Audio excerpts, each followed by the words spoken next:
Imagine a city where the streets are paved with smooth stone, where water flows through underground pipes, where gardens hang from the tops of terraces so high they seem to float in the air, and where all of this happens 600 years before Christ was born, while the rest of the ancient world still lived in mud huts and drank water from open wells.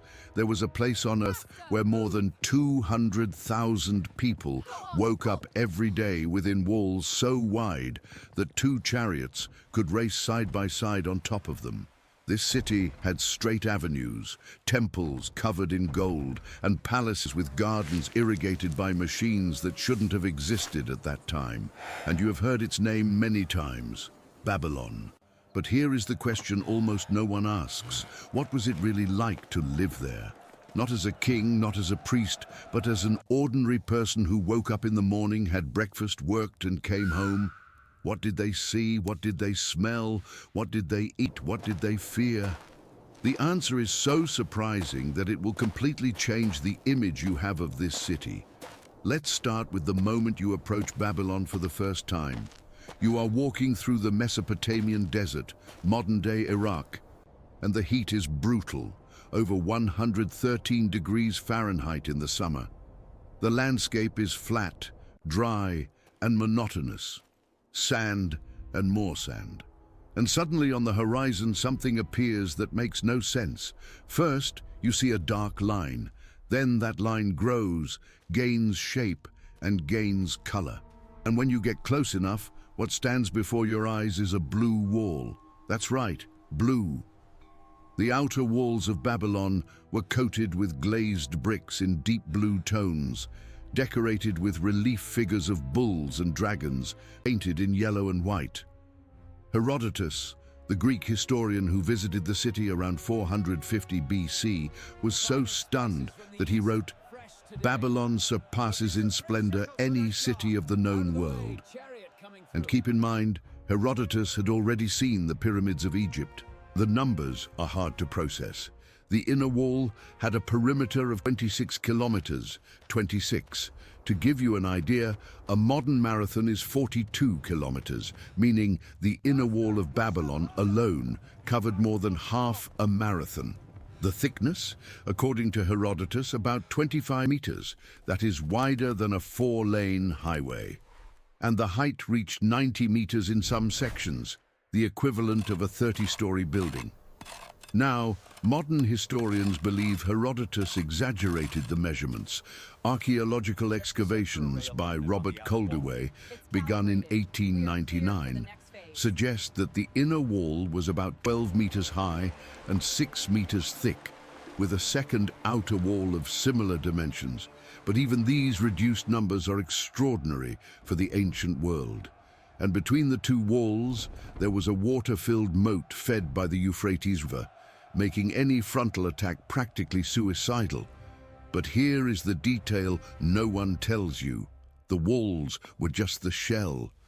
What Nebuchadnezzar II built inside them would make any ancient visitor question if they had entered another world. You would cross one of the city's 8 monumental gates, and the most famous of them was the Ishtar Gate, dedicated to the goddess of war and love.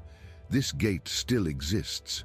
It is in the Pergamon Museum in Berlin, reconstructed from the original pieces excavated by Coldewey. And when you look at it, the first thing you feel is that this shouldn't have existed at that time. Cobalt blue glazed ceramic bricks with 575 relief animal figures, bulls, lions, and dragons, individually molded and colored. Each figure glowed. Imagine passing through this gate at dawn with the sunlight hitting these blue and gold animals. The effect was deliberate, to make you feel small, to make you feel like you were entering the domain of the gods. And after the gate, you would step onto the Procession Way, a ceremonial route nearly a kilometer long, with 12-meter-high side walls, all coated with the same glazed bricks and decorated with 120 relief lions, 60 on each side, representing Ishtar. The floor was made of white and pink limestone slabs, and each slab had an inscription on the bottom that said, "I am Nebuchadnezzar, king of Babylon, son of Nabopolassar, king of Babylon. I paved the street of Babylon with slabs for the procession of the great Lord Marduk. May Marduk, my lord, grant me eternal life. He signed the floor. He literally stamped his name under every stone where people stepped. This says a lot about Nebuchadnezzar's ego, but also about the scale of resources he had at his disposal. If this has already impressed you, leave a like right now so this video reaches more people who love biblical history. Now let's get into real life, because Babylon wasn't just palaces and temples. It was a living, noisy city, full of people from every corner of the ancient world. And the daily routine of an ordinary Babylonian was much more sophisticated than you might imagine. The day began early, before sunrise. Most Babylonian houses were built with sun-dried clay bricks, adobe, and had an open-air central courtyard. This courtyard was the heart of the home. It was there that the family cooked, ate, worked, and even slept on the hottest nights. The surrounding rooms were dark and cramped, functioning more as storage and sleeping quarters in the winter. The houses did not have windows facing the street. Everything faced inward toward the courtyard. This was intentional. It protected against the heat, the dust, and the eyes of neighbors. Breakfast, if we can call it that, was simple. Barley bread, dates, and beer. Yes, beer. Babylonians consumed beer in quantities that would impress any modern person. But it wasn't the beer you know. It was a thick, cloudy drink made from fermented barley bread, often consumed with a reed straw to filter out the solid bits. There were at least 20 different types of beer, catalogued in cuneiform tablets. Sweet beer, dark beer, thin beer, superior quality beer. It was the drink of the people. Men, women, and children drank it. Not because of alcoholism. The fermentation purified the water, making it safer than drinking straight from the river.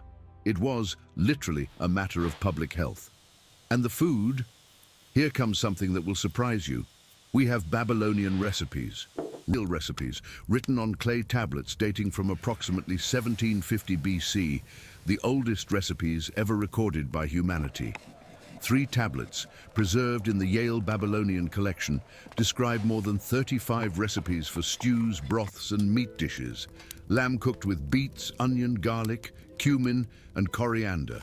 Beef broth seasoned with leek and beer. Stuffed pigeon roasted in a clay oven. We are talking about sophisticated cuisine, with layers of seasoning and preparation techniques that show centuries of gastronomic tradition. But food wasn't the same for everyone. And here begins the part that reveals how Babylon really worked from the inside. Babylonian society was rigidly divided into 3 classes. At the top were the awilum, full citizens with rights, landowners, wealthy merchants, priests, and palace officials. In the middle were the mushkenum, free men but without property, who depended on the palace or the temple to survive. And at the bottom were the wardum, slaves. And when I say slaves, I'm not talking about an abstraction. The Code of Hammurabi, written in Babylon around 1754 BC, dedicates dozens of laws to the treatment, purchase, sale, and punishment of slaves. A slave could be bought for the equivalent of 20 silver shekels. For reference, an ox cost between 10 and 15 shekels. In other words, a human being was worth little more than a farm animal. Now here is an important nuance. Slavery in Babylon was not exactly like the modern slavery we know. Slaves could own property, conduct business, accumulate money, and in many cases, buy their own freedom. Some slaves ended up wealthier than free citizens of the mushkenum class. Hammurabi's laws even stipulated punishments for those who mutilated a slave without justification. The owner lost half the slave's value as a fine. It wasn't compassion, it was property protection.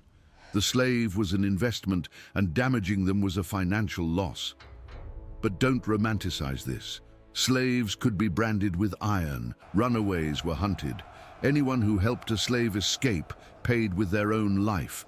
That is what Law 15 of the Code of Hammurabi says verbatim. And female slaves were frequently used as concubines. Was a slave's life in Babylon better than in many ancient civilizations? Perhaps. But it was still the life of someone who belonged to another person. And now comes a detail that changes the whole story. A large portion of the slaves in Babylon during the Golden Age, the reign of Nebuchadnezzar II, between 605 and 562 BC, were Jews. The book of 2 Kings, chapter 24, verse 14, records that Nebuchadnezzar deported 10,000 captives from Jerusalem in the first deportation, in 597 BC. Among them were the best craftsmen, blacksmiths, soldiers, and all the nobility. The prophet Ezekiel was among the deportees. Daniel, according to tradition, had already been taken years before, still a teenager, in the first Babylonian incursion. Imagine being Daniel. You are a young man from the nobility of Jerusalem, raised in the faith of the God of Israel, and suddenly you are walking chained for 1,500 kilometers across the desert until you reach a city that makes Jerusalem look like a village. You cross the Ishtar Gate. You see the shining dragons and bulls. You hear languages you don't understand. You smell incense burning in the temples of gods that your parents taught you to reject. And now they tell you your name is no longer Daniel, it is Belteshazzar, in honor of the god Bel. They want to erase who you are. If you believe that God never abandons his own, even in exile, comment, God is faithful. But let's return to the streets of Babylon, because the daily life of this city still has much to reveal. After breakfast, the city woke up for good, and the sound was unmistakable. Imagine the noise of thousands of people moving at the same time, vendors shouting prices in the markets, hammers hitting in the metalworking shops, wagon wheels creaking on the stone, the lowing of oxen, and the bleating of goats being led through the side streets. Babylon was a commercial center on a global scale. Caravans arrived from Egypt bringing gold and linen. From India came spices and precious stones. From Anatolia, silver and copper. From Dilmun, modern-day Bahrain, came pearls. The Euphrates River, which cut the city in half, functioned as a water highway, with boats transporting grain, dates, wool, ceramics, and beer. The main market was near the great temple of Marduk, the Esagila, and functioned like a stock exchange of the ancient world. There was no minted currency in Babylon at that time. The system was based on the weight of silver. Every transaction was made by weighing pieces of silver on a scale. The shekel was the standard unit, equivalent to about 8.3 grams. And everything was recorded. Everything. The Babylonians were obsessed with documentation. Every purchase, every sale, every loan, every marriage contract, every legal dispute, everything was etched into clay tablets, sealed and archived. We know this because hundreds of thousands of these tablets survived. The University of Pennsylvania collection alone has more than 30,000. It is the largest bureaucratic archive of the ancient world, and it tells us line by line what real life was like in this city. And do you know what these tablets reveal? That Babylon had a financial system that would make any modern banker pay attention. There were families that functioned as banks. The most famous was the Egibi family, a clan that operated in Babylon for over a century, from the reign of Nebuchadnezzar to the Persian period. The tablets show that the Egibi granted loans with interest. The standard rate was 20% per year for silver and 33% for grain. They bought and sold property, managed agricultural lands, collected debts, and even operated a credit system that allowed merchants to do business without carrying physical silver. We are talking about letters of credit. In the 6th century BC, while most of the world was still bartering goats for wheat, Babylon already had compound interest contracts recorded in clay. But commerce was just one layer. Babylon was not just rich, it was ingenious. And nothing demonstrates this better than how they handled the most fundamental problem of any desert civilization: water. The Euphrates River passed directly through the middle of the city, cutting it into two halves, the old city in the east and the new city in the west, connected by a stone bridge that, according to Herodotus, had pillars spaced so that boats could pass underneath. But the river alone was not enough. Babylon controlled one of the most complex irrigation systems of the ancient world, a network of canals that distributed water from the Euphrates to farms throughout the Mesopotamian region. These canals were not improvised ditches. They were planned engineering works with regulating sluices, storage reservoirs, and distribution calendars managed by temple officials. And here enters something that completely changes the perception of what Babylon was. The city didn't get rich by accident. It got rich because it controlled the food. The plain between the Tigris and the Euphrates, Mesopotamia, which literally means between rivers, was one of the most productive agricultural lands on the planet. Wheat, barley, dates, sesame, onion, garlic, lentils, chickpeas, everything grew in abundance when the irrigation worked, and Nebuchadnezzar invested heavily in this infrastructure. He built new canals, restored old ones, and expanded the arable lands. Result: an agricultural economy that fed not only the capital, but sustained a standing army of tens of thousands of soldiers and financed the most ambitious construction projects of the ancient world. But all this wealth created a dangerous paradox. And this paradox is what makes Babylon so relevant to this day. The richer the city became, the more inequality it produced. The cuneiform tablets show a clear pattern. Throughout Nebuchadnezzar's reign, the concentration of land in the hands of a few families increased drastically. The temples, especially the Esagla, the Temple of Marduk, became the largest landowners and the largest employers in the city. Priests controlled farms, breweries, weaving workshops, and grain warehouses. A free citizen who fell into debt could lose his land, his goods, and even his children. Babylonian law allowed debtors to hand over family members as temporary slaves to pay off debts for a period of up to 3 years. This is in the Code of Hammurabi, laws 117 to 119. Now think about the absurdity of this. A city with golden avenues, hanging gardens, temples that shine under the sun, and at the same time, families losing their children because they couldn't pay what they owed the temple. The grandeur of Babylon was real, but it was built, at least in part, on the suffering of those who supported the foundation, and that is exactly what the prophets of Israel saw. When Isaiah, Jeremiah, and Habakkuk speak of Babylon, they are not just describing a military enemy, they are describing a system. Jeremiah says, "O you who dwell by many waters, rich in treasures, your end has come, the measure of your greed." The word is precise: greed. It is not just power, not just strength, not just idolatry, it is greed. The prophets looked at Babylon and saw a civilization that turned abundance into exploitation, ingenuity into oppression, and geographical blessing into a moral curse. But wait, because what happened inside the ordinary homes of Babylon reveals an even more surprising layer of this civilization. Babylonian domestic life was governed by contracts. Literally everything was contractual. Marriage, contract. A man didn't propose, he negotiated a legal agreement with the bride's father, stipulating the tahatum, the bride price paid by the groom to her family, the shariktum, the dowry given by the bride's family to the couple, and the conditions for divorce. Everything's recorded on a tablet, witnessed, and sealed.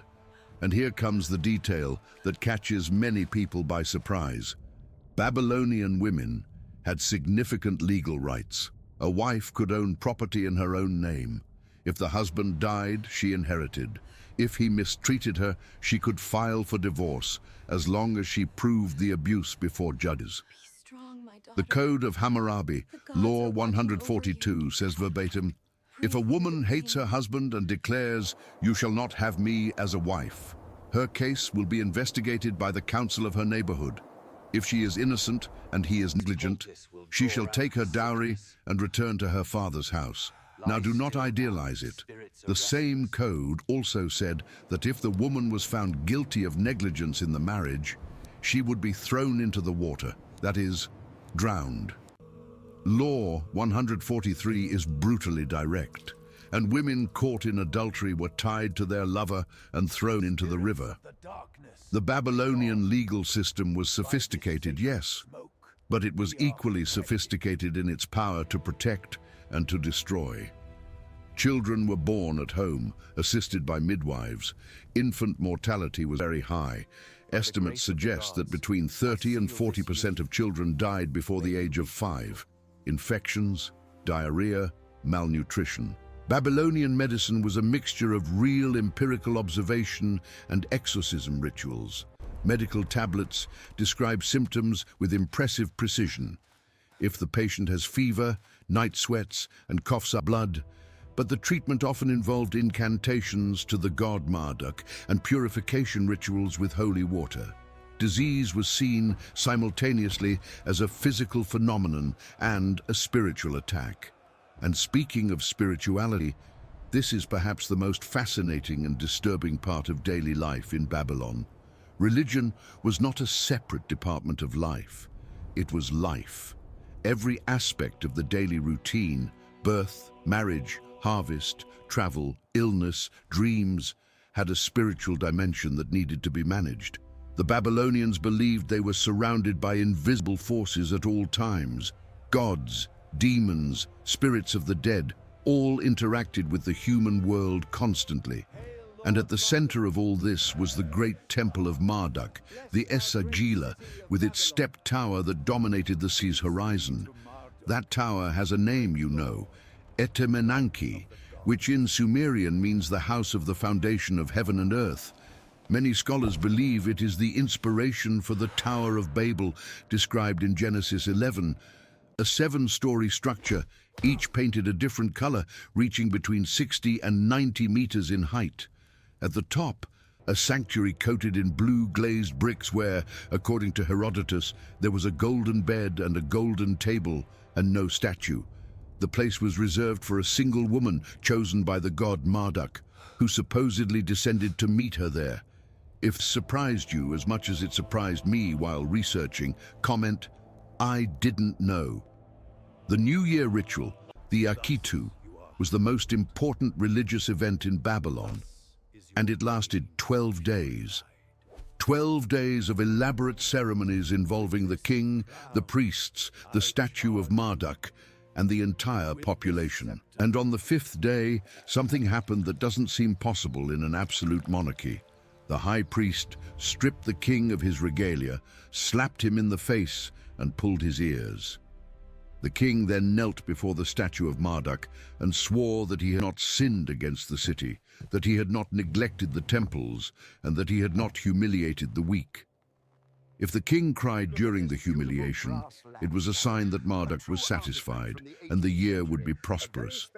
If he didn't cry, it was a bad omen. Think about that.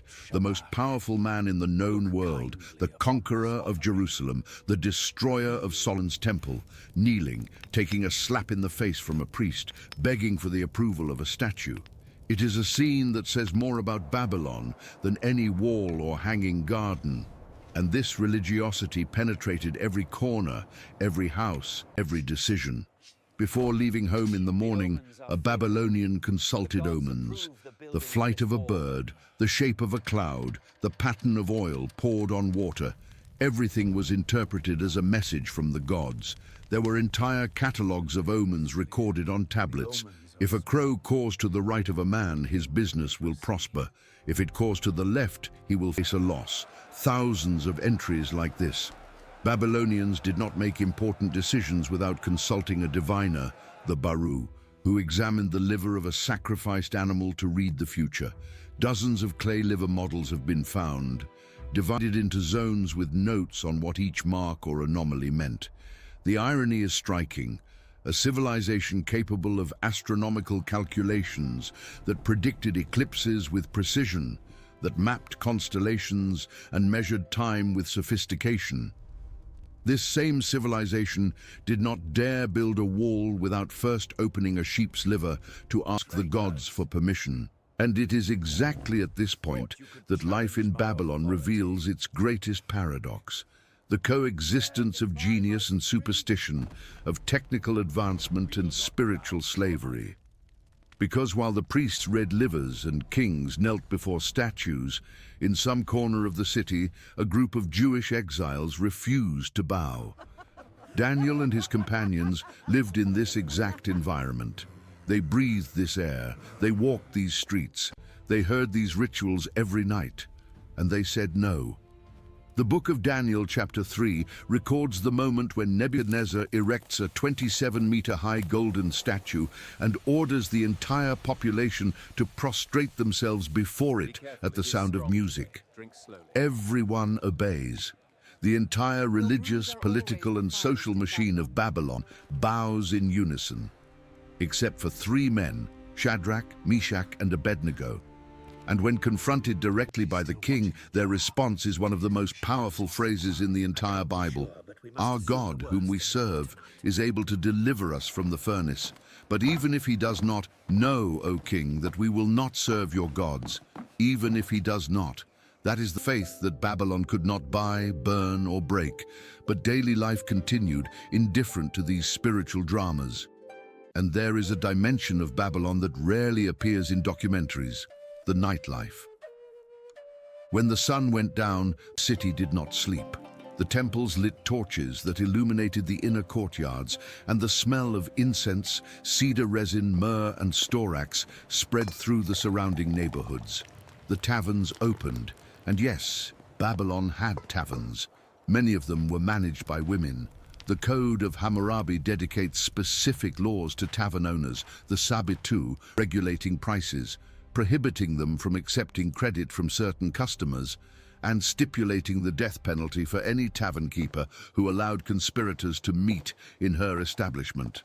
The death penalty for serving beer to the wrong people. This shows how seriously the Babylonian government took social control, even in leisure spaces. In wealthy homes, the nights included music, harps, lyres, drums, and flutes. Instruments we know, because they were found in excavations and represented in wall reliefs. Music was an integral part of religious rituals, but also of secular entertainment. Banquets for the Babylonian elite could last hours, with dishes served in sequence, wine imported from Syria, and performances by professional musicians. And in the streets at night, the darkness was almost total. There was no public lighting. Anyone who went out after sunset carried a torch or hired a light bearer. Residential neighborhoods became dark labyrinths, and crimes increased. Legal tablets mention cases of assault, robbery, and home invasion frequently enough to indicate that nighttime security was a real problem. There were night watchmen, the Masaru, patrolling certain neighborhoods, but coverage was limited. The practical recommendation, implicit in several texts, was simple: stay home after dark. This is the portrait of a Babylon that movies don't show. It wasn't just a city of gold and hanging gardens. It was a city where a woman could manage a business and be thrown into the river by the same legal system. Where a slave could accumulate wealth but would never own himself. Where geniuses of astronomy decided the day to plant wheat by looking at a sheep's liver. Where the greatest power in the world bowed before stones, and 3 foreign exiles refused to do the same. And here is the question that Babylon forces us to ask to this day. Is it possible to build a brilliant civilization on wrong foundations? Because everything Nebuchadnezzar built, every wall, every temple, every garden, disappeared. It literally vanished. When Alexander the Great arrived in Babylon in 331 BC, the Etemenanki Tower was already in ruins. He planned to rebuild it, but died before he could. Today, what remains are mounds of earth in the Iraqi desert, marked by archaeological trenches and looting craters. The city that made Herodotus lose his words turned to dust. Isaiah prophesied with surgical accuracy. Babylon, the jewel of kingdoms, the pride of the Chaldeans, will be like Sodom and Gomorrah when God overthrew them. And that is exactly what happened, not by an explosion, not by an earthquake, little by little, slowly. The river changed its course, the canals dried up, the people left, and the bricks that once shone in blue and gold were swallowed by the sand. The lesson of Babylon is not that powerful civilizations fall. Everyone knows that. The lesson is why they fall. And that answer, written more than 2,500 years ago by the prophets who were dragged in chains through its streets, remains as relevant today as the day it was spoken. If this video impressed you, click on the video appearing on your screen right now. I guarantee it will surprise you even more.